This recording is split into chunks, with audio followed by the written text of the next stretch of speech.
¿listo? Y recuerdan ustedes, las actividades son sencillas, ¿sí? Aunque ustedes dirán, no está, profesora, sí, pero tiene que ver mucho con las ciencias sociales y la cartografía. En el video nos está mostrando América Latina y el Caribe, ¿sí? Y es importante que nosotros ubiquemos geográfica y políticamente dónde están estos territorios de América Latina y el Caribe, y para ello, pues la herramienta sí que nos permite como retener un poco en nuestra memoria, es la cartografía, ¿sí? Entonces yo les solicito a ustedes que hagan unos mapas de América Latina y el Caribe, ¿sí? Un poco para ubicar los países, las características geográficas y la parte cultural que nos destaca. Así rápidamente, pues todo lo que tiene que ver con el análisis del video que ustedes van a ver, las dos propuestas que nos plantea el video y algunas imágenes donde se les pide que analicen esto, ¿sí? Pero entonces, el fundamento teórico aquí está muy amarrado a lo que hemos venido trabajando en otros momentos, y es: algo está pasando en nuestro planeta Tierra, ¿sí? Algo está pasando con la situación política y económica de nuestro planeta Tierra, y más se evidenció, se hizo evidente con esto del rollo de la pandemia, y es toda la situación social, económica y política de la población. Y para ello nosotros recogimos elementos de la geografía, la demografía, el estudio de la población. ¿Sí recuerdan, mis amigos? Voy como corriendo, ¿sí? Pero bueno, esto ya ustedes lo han visto, ¿sí? Pero entonces empezamos a analizar la población. Ustedes tuvieron la oportunidad de, en otras asignaturas, lograr evidenciar qué está pasando en el planeta y cómo se están desarrollando unos niveles de desigualdad social bastante fuerte, social, económica y política, en nuestros territorios, en América Latina y en el mundo, ¿sí? Entonces, hoy lo que vamos a hacer es un poco seguir argumentando un poco por qué se necesita una propuesta alternativa como la soberanía alimentaria, ¿sí? Que permita que los pueblos, en su derecho, puedan cultivar, producir, comercializar sus alimentos y permitan mantener pues toda su cultura. Entonces, para ello vamos a seguir profundizando un poco más sobre esas grandes diferencias que se generan en el mundo. Entonces, ¿por qué estamos hablando hoy de soberanía alimentaria? Entonces, desde las ciencias sociales vamos a argumentar por qué está pasando en el mundo, ¿sí? ¿Qué es lo que está pasando en el mundo para que hoy se diga urgente, se necesita una alternativa, y cómo nosotros, desde nuestro territorio, desde nuestra casa, desde nuestro cuerpo y de nuestra vida, podemos ir generando una visión crítica, alternativa, ¿sí? Entonces, cuando hablamos de las 3 R's, cuando hablamos de la huerta en casa, cuando hablamos de generar una soberanía alimentaria, ¿sí? Que es el reconocimiento a nuestras diferentes formas de producción y de entender el mundo y la vida. Eso lo tenemos que ir asimilando con nuestra vida, ¿sí? O nos dejamos llevar por la moda, por lo que dice el sistema, ¿sí? Y seguimos generando basura, o hacemos un pare nosotros como críticos, como personas que pueden aportarle a este planeta Tierra, y como que pueden cultivarse como hombres y mujeres muy hermosos con un equilibrio con la naturaleza. Entonces, voy para allá. Vamos hoy a ver por qué social y políticamente se evidencian las problemáticas en el mundo entero. Entonces voy a compartirles, vamos a ver 2 videos. Yo les voy a pedir el favor, ¿sí? Que ustedes tomen apuntes, ¿sí? Tomen apuntes, porque estos son argumentos importantes para el desarrollo de la guía, pero también son argumentos muy importantes para que ustedes vayan ganando una posición y un pensamiento crítico frente a lo que está pasando en el mundo, ¿sí? Entonces, les voy a solicitar que observemos muy bien estos 2 videos. Vamos a ver un primero, de pronto lo vamos a pausar en algunos elementos claves para que ustedes tengan herramientas. Vamos a argumentar algunas cosas. Tengan en cuenta la parte de la geografía, ¿sí? Porque vamos a hacer un ejercicio de ubicación espacial importante para que lo tengan muy en cuenta, ¿listo? Entonces, nos disponemos, vamos a tomar apuntes en el cuaderno de sociales de manera muy juiciosa, ¿sí? El primer video se titula, ya les digo, el primer video se titula, voy a salir de acá, se titula Las desigualdades en el mundo. ¿Cómo funciona el mundo? ¿Sí? Entonces, ustedes me dicen, mis amigos y mis amigas, si hay sonido y si hay imagen, por favor. El mundo. ¿Cómo está dividida la riqueza del mundo? Hoy se... Sí, señora. ¿Tenemos imagen y tenemos sonido? Las Sí, dos. señora. Ok, entonces, pilera, chicos, chicas, tomen el apunte de algunas ideas y hablamos sobre eso. ¿Listo? Ahí va. habla mucho de la desigualdad y que el 1% de los más ricos tenga mucho más que todos los demás. El discurso está focalizado en los Estados Unidos, mientras que la situación de la desigualdad es peor a nivel global. Estos son una serie de resultados de investigaciones realizadas sobre fuentes confiables, como por ejemplo las Naciones Unidas. Mientras resulta que la situación está totalmente desbalanceada en los Estados Unidos, la situación es peor si se mira el mundo entero. Comencemos por este gráfico que representa una distribución perfectamente equilibrada de las riquezas entre todas las personas vivas en 5 grupos, todos iguales entre ellos. Veamos ahora cuánto posee cada grupo respecto al otro. El 20% más rico tiene el 94% de la riqueza y el 80% restante no tiene prácticamente nada, solo el 6% del total. Incluso a la mayoría es difícil verlos en el gráfico, mientras que el 2% entre los más ricos tiene más riquezas que la mitad del resto del mundo. Miremos el gráfico de otra manera. Tomemos el total de la población mundial, 7.000 millones de seres humanos, y reduzcámosla gráficamente a 100 individuos que los representen a todos. La gente más pobre está a la izquierda, la más rica a la derecha. Veamos ahora cómo está distribuida la riqueza mundial, 223.000 millones de dólares. La gran mayoría de la gente no tiene prácticamente nada. Nada para pagar la educación propia y de sus hijos, o para pagar su salud y medicinas esenciales. Mientras que el 1% de la población, los más ricos, acumularon el 43% de la riqueza mundial. En la base, el 80% de la población disponen del 6% del total para distribuirse entre ellos. Pero ni siquiera eso muestra a los extremos que ha llegado la situación. Las 300 personas más ricas del planeta tienen la misma riqueza que 3.000 millones de personas más pobres de la Tierra. En otras palabras, un grupo de personas que caben dentro de un avión de medianas dimensiones posee más riquezas que la población entera de la India, China, Estados Unidos y Brasil, todos juntos. La diferencia se ve también geográficamente, con una diferencia siempre mayor entre las naciones más ricas y el resto del mundo. Durante la mayor parte de la historia, las cosas fueron mucho más equilibradas. Hace 200 años, las pocas naciones más ricas eran 3 veces más ricas que las naciones más pobres. Al final del colonialismo, en los años 60, eran 35 veces más ricas. Hoy son 80 veces más ricas. Las naciones más ricas buscan compensar esta situación ofreciendo ayuda a las naciones más pobres. Cerca de 130.000 millones de dólares por año, que es una cifra importante. Entonces, ¿por qué la desigualdad continúa creciendo? Uno de los motivos es que las grandes corporaciones extraen de las naciones pobres 900.000 millones de dólares anuales basados en la especulación y la manipulación de los precios del comercio internacional.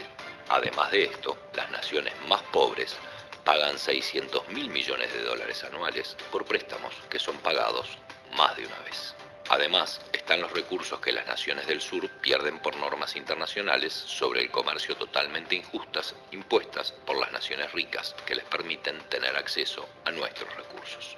Los economistas de la Universidad de Massachusetts calcularon que esto le cuesta a los países pobres otros 500.000 millones de dólares. Si se pone todo junto, resulta que todos los años fluyen 2 billones de dólares, es decir, 2 millones de dólares desde los países pobres a los países ricos. Las naciones ricas aman decir que están ayudando a los países pobres a desarrollarse. Pero ¿quién está realmente ayudando a quién? Eso hace pensar que hay cosas profundamente equivocadas en las reglas de la economía global. No puede ser justo que la riqueza de nuestro planeta se haya concentrado en un número muy reducido de personas. Este no es el mundo que queremos. Se puede y se debe luchar para cambiarlo. No alcanza con quejarse. Ok. Primer video, mis amigos. Primer video. ¿Cómo lo vieron? Interesante. Interesante. Bueno, ese interesante. Vamos a desmenuzar así en unas 2, 3 ideas el por qué es interesante este video. ¿Sí? Vamos a mirar. A ver, miremos. Van a levantar la manita, ustedes tienen ahí la posibilidad de levantar la mano, entonces me van a decir una idea, o sea, ¿por qué este video es interesante? ¿Qué me llamó la atención? Entonces, Yara, tienes la mano ¿Me puede dar levantada. un momentico? Es que tengo unos problemas de internet. Ya reingreso. ¿Me puede dar un momento? Claro que sí, Sebastián, claro que sí. Gracias, muchas gracias. Bueno, mientras Sebastián vuelve, sale, ingresa nuevamente, entonces miremos, Yara, dime, una idea, ¿por qué te pareció interesante este video? Pues a mí me pareció interesante la última parte, que fue en la que decían que los países ricos les gusta decir que ayudan a los países pobres, cuando pues, nosotros los países pobres sabemos que no nos están ayudando en casi nada. Y básicamente nos están dando es más guerras y todo eso, y desnutrición, que es lo que más se ve en estos países pobres. Sí, y ahora tienes toda la razón. Y esa comparación que hace, ¿sí? Que anualmente los países ricos nos mandan una plata, ¿sí? Cada gobierno cuando inicia su gobierno a los países como por ejemplo Colombia, piden plata prestada, ¿sí? A los países ricos, principalmente Estados Unidos. Y esa plata prestada, claro, no la dan, pero no la dan a un interés muy alto, ¿sí? Y Colombia, al igual que muchos de los países de América Latina, solamente han podido pagar intereses, no han podido pagar esa deuda, ¿sí? Y fuera de eso, pues toda esa plata que nos sacan cuando se llevan los recursos naturales, ¿sí? Cuando vienen aquí utilizan la mano de obra calificada que tiene Colombia, pero barata, a unos costos muy baratos, ¿sí? Entonces una situación, Yara, muy complicada y sin embargo, como dicen, le estamos ayudando, somos los buenos, cuando la situación es otra. Para que ellos se sostengan hoy en su nivel de desarrollo alto es porque han tenido que sacar y extraer de los países pobres. Muy bien, Yara. Tienes levantada la mano Alexander y luego Ginette. Alexander, te escuchamos. Buenos días, profe. Pues yo creo que a mí me pareció muy interesante el video y ya más cuando habla que la situación del mundo a global está desbalanceada entre los ricos y los pobres, ya que dice que la economía pues se ha concentrado en un número muy bajo de personas y así pues los ricos dicen que ayudan a los pobres cuando en verdad no es cierto. Cuando es verdad, no es cierto. Bien, Alexander, es eso. Si ven que cuando nos dieron población, recuerden, todo esto que estamos haciendo nosotros es demografía, ¿sí? Geografía humana, en la parte estamos estudiando la población y todas las situaciones que implican. Nos daban esto de los pobres, ¿sí? Y esa gráfica que ustedes vieron donde X mostraba el nivel de los grupos más pobres, ¿sí? Que tienen un porcentaje de económico, ¿sí? De sustentación económica, mientras el porcentaje limitado o un porcentaje muy pequeño de los grupos sociales, que son muy pequeños, tienen la mayor cantidad de riqueza, ¿sí? Y son, decían, 300 países o 300 personas en el mundo son millonarias. Y esa situación millonaria, estas personas cogen todo lo que tiene que ver con países como Brasil, la India, China, o sea, son muchísimos, sí. Es una situación muy, muy, muy difícil y uno ve cómo hay familias, personas muy, muy ricas, demasiado ricas, inclusive futbolistas, ¿sí? O modelos, o cantantes, o economistas, muy ricos que podrían pagar hasta la deuda que tenemos nosotros en Colombia, ¿sí? Es una situación muy inequitativa, la desigualdad que tenemos nosotros. Adrián, Felipe, tienes la palabra. Adrián, pero ¿quién más tenía la manita levantada? Ginette. Las escucho, los escucho. Adrián, Ginette, ¿se arrepintieron para hablar? Bueno, entonces quiero que miren estas desigualdades que se dan a nivel mundial. Están centradas en la parte económica, ¿sí? ¿Quiénes son los que tienen riqueza? Yo les hablaba a ustedes en algún momento del Producto Interno Bruto de un país, el PIB. El Producto Interno Bruto es lo que una nación en un año puede llegar a tener en ganancia, ¿sí? ¿Sí? Y nosotros, nuestro PIB de los países pobres son unos PIB muy bajitos porque las ganancias son mínimas, ¿sí? Tenemos mucha deuda, ¿sí? Nuestros recursos se están yendo para otro lugar, ¿sí? Bueno, quiero mostrarles el segundo video. El segundo video, y quiero que tomen apuntes, mis amigos, de esto. Segundo video. El segundo video, vamos a colocarlo acá. Bien, acá, tan, listo. Y el segundo video es el siguiente. Este es el siguiente video. Por favor, me ratifican si tenemos sonido y si tenemos imagen. Entonces, miremos. Radiografía de la desigualdad. El primer video era a nivel mundial. Ahora vamos a mirar. Radiografía de la desigualdad. Queremos compartirles la grave situación de la tierra en Colombia. Somos el país más desigual en la distribución de tierra de Latinoamérica. Digamos que este cuadro representa Colombia. El 1% de las fincas más grandes ocupan el 81% del territorio. Y todas las fincas restantes están amontonadas en el 19%. Además, 704 fincas controlan la mitad de la tierra, mientras que 2.046.536 se reparten la otra mitad. Por eso es que no tenemos dónde sembrar más yuca, mejor dicho. Muchos tienen muy poquito y poquitos tienen mucho. Y eso no es todo. Entre más pasa el tiempo, más grave es el problema. En 1960, el 29% del territorio estaba ocupado por fincas de más de 500 hectáreas. En el 2002 era el 46% y ya vamos en el 66%. La tierra tan concentrada y para completar, ahora pretenden entregarle nuestros baldíos a los más ricos y no a nuestras familias campesinas. Vea usted, eso es el colmo. Y a las mujeres nos va todavía peor. El 61% de las fincas está a cargo de los hombres y solo el 26% de las mujeres. Hombre, y a eso súmele que nosotras tenemos predios más pequeños y menor acceso a maquinaria, crédito y asistencia técnica. Mejor dicho, esa tal desigualdad sí existe. ¿Y saben ustedes para qué usan toda esa tierra los que más tienen? Colombia tiene potencial para muchos productos agrícolas, pero la tierra se usa principalmente para la ganadería. Hay 34 millones de hectáreas dedicadas a esto y apenitas 8 millones para la agricultura. Pero esto podría ser al revés. Según estudios, 15 millones de hectáreas deberían de dedicarse a la ganadería y 22 al agro. Ve, las vaquitas tienen más tierra que nosotros. Hay 1 millón de familias campesinas que tienen menos tierra que lo que en promedio le corresponde a una vaca. Cada vez se siembran menos alimentos, pues los cultivos permanentes y agroindustriales siguen creciendo. Estos son la palma, la caña, el banano, productos que se exportan y son diferentes a los de la economía tradicional campesina.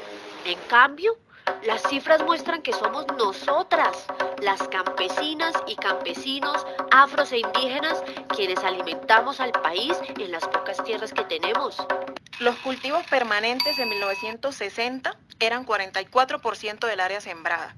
En 1970 era el 53% y en el 2014 es el 75%. Por eso ahora Colombia tiene que importar más alimentos. Apoya la defensa de nuestras tierras y la producción de alimentos. Estamos en contra de la nueva ley de tierras. ¿Por qué? Primero, entrega baldíos a personas que hoy no tienen derecho a ellos, agudizando la concentración de la tierra y saneando apropiaciones indebidas. Segundo, entiende el modelo CIDRES concedido como los derechos, Barraco. 3. Privilegia actividades extractivas, la minería, por encima de la agricultura, al declarar ilegales estos predios. 4. Hace más lentos los procesos de extinción de dominio, impidiendo que estos instrumentos sean utilizados para entregarle la tierra a los campesinos, a los indígenas. Las mujeres rurales son quienes más dificultades tienen para acceder a la tierra. Este proyecto no incluye ninguna medida que disminuya la brecha entre hombres y mujeres. Y cuando hay desigualdades en la distribución de la tierra, pues se generan desigualdades a nivel económico, a nivel social, a nivel político, ¿sí? Inclusive en la ciudad. Nosotros vemos en la ciudad, ¿sí?, la desigualdad frente a lo que tiene que ver con la distribución de las tierras, ¿no?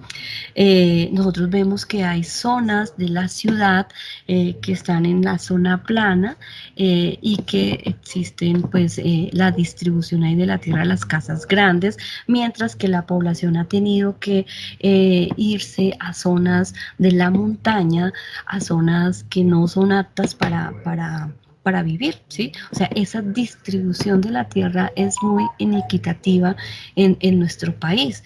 La relación de los campesinos, o por ejemplo, ahí cuando hablaba de que las tierras se dedican en el campo a la ganadería o a los monocultivos, sembrar caña de azúcar, sembrar palma, no para que el país Colombia, la población de Colombia coma bien, sino para exportar y generar ganancia, ¿sí? Entonces son situaciones que se dan ahí. Bueno, mis amigos, nuevamente, ideas, escucho ideas, ¿por qué les llama la atención o no les gustó el video? Tienen la palabra. Tiene la palabra. Alexander, tienes la palabra. ¿Quién más? A ver. Bueno, profe, pues aquí dice el video que la radiografía de la desigualdad, pues como yo vi en el video y dice en el video, dice que Colombia pues es muy desigual pues al repartir las tierras, digamos para la agricultura las mujeres no tienen esa ayuda mecánica que algunas tierras ricas sí lo pueden tener, y pues con el paso del tiempo Colombia iba desarrollando pues mayores cultivos y así se hacían mayores importaciones, y pues yo creo que por eso también había desigualdad. Sí, hay mucha desigualdad. No más en la distribución de la tierra, ¿no? En los préstamos que se le dan a los campesinos. A pesar de que la mayoría de las tierras, las pocas tierras, ustedes vieron en ese cuadro donde el 99% le pertenece a los grandes terratenientes y una esquinita, sí, muy poquita, es donde están acumulados los campesinos medios y los campesinos pobres, ¿sí? La distribución es muy inequitativa para la población y se da también a nivel de género, ¿sí? De género, hay mejores condiciones para los hombres, que son los que están son dueños de tierra, y para las mujeres, para que ellas puedan apelar a un préstamo, para que ellas puedan tener tecnología, es mucho más complicado, ¿sí? Y nosotros vemos que hoy las madres cabezas de familia que se dan en la ciudad también se están dando en el campo, inclusive por todo el nivel de violencia y por toda la situación que históricamente ha vivido nuestro país. Hoy la mujer está liderando muchos procesos en la agricultura, pero la economía tradicional no le ha abierto las puertas a las mujeres, ¿sí? En muchas cosas, ¿sí? En muchas cosas no le abre las puertas a las mujeres. Eso es una desigualdad también muy fuerte que se da en Colombia. Bueno, Nicolás, tienes la manita levantada. Te escuchamos. Profe, de mi parte, pues dice que Colombia no aprovecha el máximo de sus tierras, ya que la mayor parte es de ganado, sabiendo que Colombia puede tener diferente modo de repartir las tierras. Y pues me parece ilógico, porque Colombia tiene lo necesario para ser un país rico, pero en vez de seguir ganando, va repartiendo en demás países. Sí. Sí, eso es muy cierto, ¿sí? La producción que tenemos se la llevan, ¿sí? Y es lo que veíamos en el primer video. Los países pobres dan todo lo que tiene que ver con la materia prima, ¿sí? Por ejemplo, aquí Colombia está dándole a los países ricos los minerales, la producción de flores, la producción de la agricultura, todo se lo lleva allí, ¿sí? Y la población en Colombia, como veíamos en la clase anterior, hay unos niveles de desnutrición bastante grandes en Colombia, ¿sí? Eso lleva, esas desigualdades sociales, económicas y políticas están llevando a los países a que se genere niveles de hambre, de desnutrición y niveles altos de pobreza, ¿sí? Y eso es el llamado que hoy estamos haciendo acá y estamos analizando desde la geografía, esos niveles de desigualdad social que se están dando. Bueno, voy a pasar a otro, yo sé que voy rápido, mis amigos, pero es que es importante que recojamos, ustedes van haciendo un balance, igual yo les voy a enviar toda esta información, pero es importante que entendamos cómo desde las ciencias sociales y desde la geografía podemos hacer un análisis crítico de lo que está pasando en nuestro planeta, de lo que está pasando en nuestro territorio. Bueno, entonces, estas desigualdades que se expresan en lo económico, en lo social y en lo político se han construido a nivel histórico. A nivel histórico, estas desigualdades se han construido a partir de la división de las clases sociales, de cómo se distribuye la riqueza, de las mismas guerras, ¿sí? No más la Primera, la Segunda Guerra Mundial y todos esos procesos de guerra que se han vivido a nivel mundial y en los territorios ha hecho que se agudice más la pobreza, más la desigualdad social. Entonces vamos a ver aquí, vamos a hacer unas lecturas así como rápidas también de algunos mapas cartográficos muy sencillas. Quiero que la miren acá, muy sencillas. Voy a compartir nuevamente pantalla. Ton, ton, ton. Ustedes me dicen, me voy acá, me voy a un mapita aquí, a unos mapitas. Vamos a ver este primer mapa. ¿Sí lo están viendo? ¿Todos y todas? Sí, señora. Este mapa es supremamente sencillo, mis amigos, ya lo tienen que tener, o sea, ustedes ya desde el nivel octavo ya tienen que tener esta visión global muy sencilla del mundo, ¿sí? Entonces, nuestro planeta Tierra, ¿sí? La parte de lo que tiene que ver con los territorios que emergen del agua, ¿sí? Están divididos en continentes, así continentes grandes, entonces nosotros vemos aquí de este color, el continente de América, ¿sí? Está África, ¿sí? Como ustedes bien lo ven acá, está Europa de color verde, Asia, mire todo lo que conforma Asia, recogiendo toda esta zona, ¿sí? Y lo que tiene que ver con estas islas. Asia es uno de los continentes pues, más extensos y está este otro continente que es Oceanía, ¿sí? Tenemos 1, 2, 3, 4, 5 continentes. Esto es claro, ¿cierto? Sin embargo, si a algunos de ustedes se les ha olvidado, es importante que lo tengan muy pendiente esto, ¿sí? Ahora están los grandes océanos, el océano Pacífico que está, recuerden que nuestro planeta es un globo, está aquí y acá el océano Pacífico, el océano Atlántico, está el océano Índico, el océano glacial Antártico y el océano glacial Ártico. ¿Sí? Y hay unos mares, aquí no aparece, pero que son fundamentales también y son, hablamos de mares cuando están cerca a los territorios, a los países, ¿sí? Entonces, por ejemplo, el que divide aquí Europa de África y de Asia se llama ¿cómo? ¿Quién se acuerda? Este que estoy señalando aquí. Eurasia. ¿Cómo? Eurasia. Euroasia, pero el mar, ¿cómo se llama el mar? Este que estoy señalando acá. Comienza con M. Taratatán. Mar. Muerto. Mediterráneo. Se ¿Sí? calla. Mar Mediterráneo. Pilas, mis amiguitos, que bueno, eso es clave. ¿Y cómo lo vamos a nosotros cuando empezamos a trabajar y hacer los mapas? ¿Sí? No copiar del Google el mapa, sino hacerlo. Cuando yo comienzo y voy pintando y digo, este es el mar Mediterráneo que divide a Europa, a Asia y a África. ¿Sí? Aquí hay un mar, el que divide a África y a Asia. Este que yo estoy señalando. ¿Quién se acuerda? Mar. Tiene un color. De las barras de Santa Fe, ¿cómo es el color? Rojo. Rojo. Este es el Mar Rojo, ¿sí? El Mar Rojo, ¿sí? Entonces, y aparece aquí en Colombia, miremos acá, Colombia queda en América, es la puerta de entrada a América del Sur, y aquí hay un mar que nosotros hemos escuchado, y de pronto los que han podido ir a pasear aquí a la costa. ¿Cómo se llama este mar? Empieza por C, Mar Caribe. Mar Caribe, ¿sí?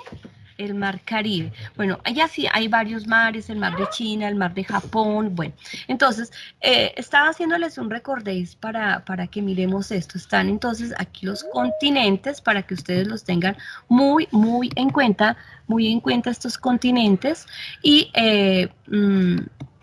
ahorita vamos a hacer un ejercicio, todos lo van a hacer bien chévere. Luego, nos vamos aquí a este mapita. Mírenlo acá, mis amigos. ¿Ven acá este mapa? ¿Quién me dice de qué habla este mapa? Rápidamente. De las clases de sociales que hay. De sociales, las clases sociales. Más o menos. Los colores, ¿qué significan los colores? ¿Quién me los lee? El verde. El verde es primer mundo, el amarillo segundo mundo y el tercero, el rojo, es tercer mundo. Tercer mundo. Y pues primer mundo se le llama a los países que tienen como estabilidad económica y eso, ¿no? Sí. Riqueza, por así llamar. El tercer mundo, pues los que sí están como bastante más abajo en ese aspecto. Y el segundo mundo es lo que está en la mitad. El punto medio. El punto medio, ¿sí? Entonces, miren acá este mapa, sí, gracias Sebastián por la lectura que tú haces a nivel cartográfico. Pero mira, esto del primer mundo, segundo mundo y tercer mundo está muy ligado a la historia, ¿sí? Esa historia que ustedes van a ver el próximo año en noveno, que es muy bonita, a mí me encanta, y tiene que ver mucho con, después de la Segunda Guerra Mundial, ¿sí? Apareció una guerra que se llamó la Guerra Fría, ¿sí? Así la llamaron, la Guerra Fría. ¿Por qué? Porque se enfrentaron dos grandes potencias, totalmente diferentes en su ideología y en la forma de manejo en lo económico y lo político. ¿Quién recuerda a esas dos potencias fuertes que se enfrentaron? ¿No? Dos potencias, Estados Unidos, ¿sí? Y la Unión Soviética, ¿sí? Estados Unidos, que era una potencia principalmente capitalista, neoliberal, sí, ahorita es neoliberal y esto. Y la Unión Soviética, que pugnaba por un país, por unas relaciones socialistas, y en este momento también buscaban ser capitalistas. Estas dos potencias, y aquí aparece Estados Unidos y esta zona de la Unión, de la Unión Soviética, ¿sí? Los comunistas y los capitalistas, y ellos se distribuyeron el mundo, ¿sí? Entonces, los que eran amigos de Estados Unidos eran a los que llamaban el primer mundo, ¿sí? Eran los aliados a Estados Unidos, ¿sí? Y que en la Primera Guerra Mundial y en la Segunda Guerra Mundial siempre fueron aliados a Estados Unidos, ¿sí? Entonces, a esos en un primer momento los llamaron primer mundo, ¿sí? Y el segundo mundo era los aliados a la Unión Soviética, ¿sí? Que eran aquí los de color amarillo, eran los aliados, los amigos de la Unión Soviética. Y aparecía un tercer mundo que llamaron los países neutrales, ¿sí? Que ni estaban con Estados Unidos y tampoco estaban con la Unión, con la Unión Soviética, ¿sí? A esos en un primer momento se les llamaron el tercer mundo, ¿sí? Y entonces aparecen acá, ¿sí? Pero eso ha venido cambiando. Después de que en la década del 60, 70, y viene toda la decadencia de la Unión Soviética, la caída de la Unión Soviética, ¿sí? Entonces, que eso fue ya para 1994, ¿sí? Entonces, ya esa Guerra Fría deja de funcionar. ¿Por qué la llamaron Guerra Fría? Porque tanto el país capitalista, que era Estados Unidos, como la Unión Soviética, que eran los socialistas, comunistas, ellos buscaban el control del mundo. Entonces, entre más se aliaran, ¿sí? Y entonces, por ejemplo, Estados Unidos veía a Centroamérica y a Suramérica lo que ellos llamaron el fantasma del comunismo, ¿sí? Y entonces ellos, con el susto de que los soviéticos estuviesen aquí en América, entonces todos los movimientos que se daban en América, y ahí vinieron en Colombia, todos los movimientos que se daban en Colombia, en América Latina y en América Central, eran movimientos que eran tildados como subversivos, ¿sí? Y había que acabarlos como fuera. Y entonces a eso se le llamó la Guerra Fría, ¿sí? Porque Estados Unidos decía América para los americanos, ¿sí? Y aquel que se diera y hablara en contra de ellos, entonces, tuki tuki lulú, ¿sí? Entonces, cuando se acaba esa Guerra Fría, cuando la Unión Soviética, pues ya se genera una situación ahí, entonces ya no se habla de ese primer mundo y de ese segundo mundo, sino se comienza a desarrollar esos mundos a partir de lo que estaba diciendo Sebastián, del desarrollo económico, del desarrollo político, ¿sí? Y del desarrollo social, principalmente el desarrollo económico. Aquellos países que tenían el desarrollo tecnológico se convertían en potencias. Y entonces esos países fueron los que actualmente los llaman el primer mundo. Son países industrializados. Son países que garantizan una calidad de vida a la población, donde no se da, como veíamos en los mapas anteriores, pobreza, ¿sí? Porque se garantizan los mínimos básicos a la población, ¿sí? Mínimos básicos, ¿cuáles son? Vivienda, salud, eh, y alimentación, educación también en muchos de esos países, ¿sí? Entonces, eso ahorita son el primer mundo, ¿sí? Entonces, quiero que miren un poco esa historia, aunque ustedes cuando pasen a noveno van a mirar muchísimo más esto y es un tema muy, muy interesante. Ese primer mundo. Entonces, ya ahorita el primer mundo es el que tiene mayor desarrollo, ¿sí? El que tiene una mayor acumulación de riqueza. Ese es el primer mundo. El segundo mundo, entonces ya ese segundo mundo, ese segundo mundo que va en vías del desarrollo, lo llaman. Es decir, van a desarrollarse, ¿sí? Para allá van esos países, ¿sí? Y el tercer mundo son aquellos países que son pobres, ¿sí? Que dependen totalmente, ¿sí? A nivel económico son países pobres. Hoy nosotros diríamos, hoy nosotros hablamos, y yo preferiría, sí, algunos teóricos así lo hacen, no hablemos del primer mundo, del segundo mundo y del tercer mundo, ¿sí? Hoy hablamos de los países ricos y los países pobres, ¿sí? Algunos dicen países desarrollados y países subdesarrollados. Y aparece esta línea, esa línea divisoria que ustedes ven aquí, es una línea divisoria que está diciendo cuáles son los países ricos y cuáles son los países pobres, ¿sí? Cuáles son los países que económicamente tienen un buen desarrollo, de tecnologías de punta, que avanzan a nivel industrial y que tienen unas economías, como decía Sebastián, pues bastante fuertes, ¿sí?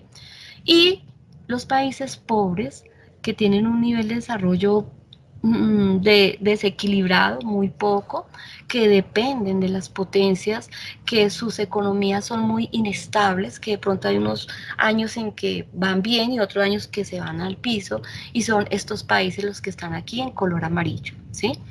Entonces, mis amigos y mis amigas, es importante que nosotros cojamos el mapa mundi político y empecemos a averiguar cuáles son esos países, ¿sí? Por ejemplo, yo les pregunto, Colombia ¿A qué bloque pertenece según este mapa?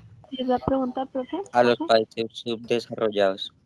Colombia pertenece a los países subdesarrollados, a los países pobres y también pues en la teoría anterior a los países tercermundistas. Mire que hay unos teóricos que plantean que hay el cuarto mundo, ¿sí? Eso todavía no se ha validado, pero hay unos documentos que están planteando que hay un cuarto mundo. Y ese cuarto mundo se refiere a unas comunidades que ni siquiera han sido tenidas en cuenta, que no son reconocidas, ¿sí? Muchas comunidades o grupos étnicos indígenas que no son tenidos en cuenta, pero también son comunidades muy marginadas, muy pobres, que están por debajo de la línea del nivel de pobreza, ¿sí? Y es ese cuarto mundo desconocido por algunos a nivel económico, pero muy conocido por otros, ¿sí? Son estos grupos indígenas, por ejemplo, que existen en diferentes lugares, en Brasil, en Colombia, ¿sí? Por ejemplo, los Nucat Macut, hasta hace unos años fueron reconocidos, porque ni siquiera se conocían esos grupos, ¿sí? Y hasta hace unos 10 años empezaron a reconocerse.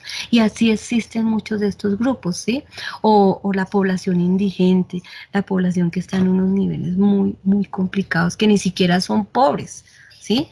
Porque uno dice, bueno, somos pobres porque no tenemos un trabajo estable, pero bueno, tenemos algo en donde poner nuestro techo, nuestra casa, algo de alimento, pero los que no tienen absolutamente nada, ¿sí?